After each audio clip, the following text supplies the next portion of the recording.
So we are 17 days away now from a decision on our next governor. Tonight, our Politics 360 team is putting an anti-Jared Polis ad under the microscope. Tonight, Denver 7 Chief Investigative Reporter Tony Kovaleski gives a fact check on an ad that caused a lot of controversy in the race for governor.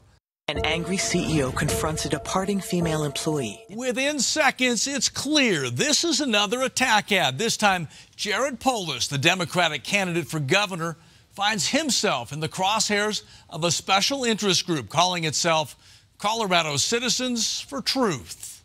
And traps her in his office. Scared, she tried calling 911. It's a commercial working hard to make you believe that Jared Polis is some sort of perpetrator, a criminal, a person not fit to be our next governor. But the CEO forcibly hung up the phone, pushed her into a cabinet.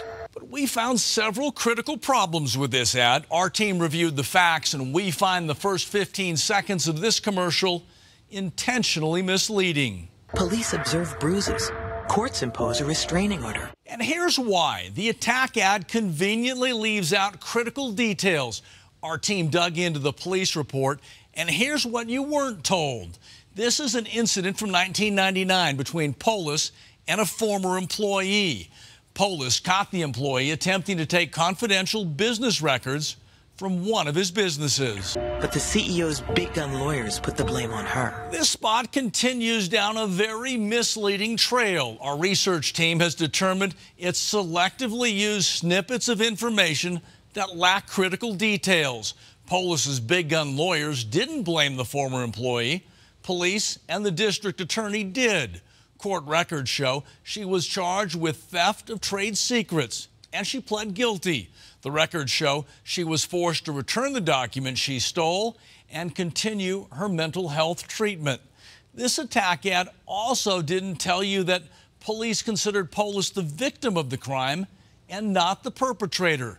No charges were ever filed against Polis. So when you take into account all those missing details in this spot, you understand why our team concludes this portion was intentionally misleading. Jared Polis changed his name, but he cannot change his past. And the ad concludes with another misleading statement. Yes, it is true. Polis did change his name to honor his mother's maiden name, but in no way does it appear he is attempting to distance himself from this issue.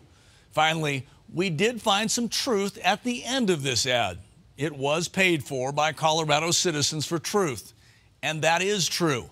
But you should also know this shadowy group registered with the state just days before the attack ad started running, and it's already spent nearly $1 million according to state campaign records. We don't know who funded the group, and we won't know that until days before the election.